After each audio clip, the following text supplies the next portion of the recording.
এক টুনি দম্পতি তারা নদীর পাড়ে সুন্দর হালকা দমকা হাওয়ার বাতাসে একটা গাছের উপর তাদের বাসা তৈরি করে এবং সেইখানে টুনি এবং টোনা তারা দুজন খুবই সুন্দর সফলভাবে জীবনযাপন করার চেষ্টা করে।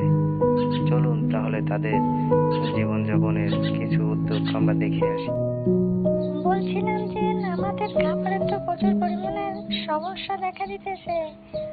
আমরা তো আর মনে হয় না বেশি দিন এইখানে থাকতে পারবো, কেননা আমরা গত 2-3 দিন যাবৎ খাবারের খুব অশান্তিতে আছি।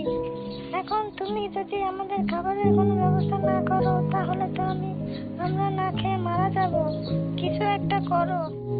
হ্যাঁ টনি, তুমি ঠিক বলেছ। আমি খাবারের সন্ধানে আজকে আবারও বের হব। আর গতকালকেও তো খাবারের সন্ধানে গেছিলাম, কিন্তু কোথাও এক টুকরো পরিমাণও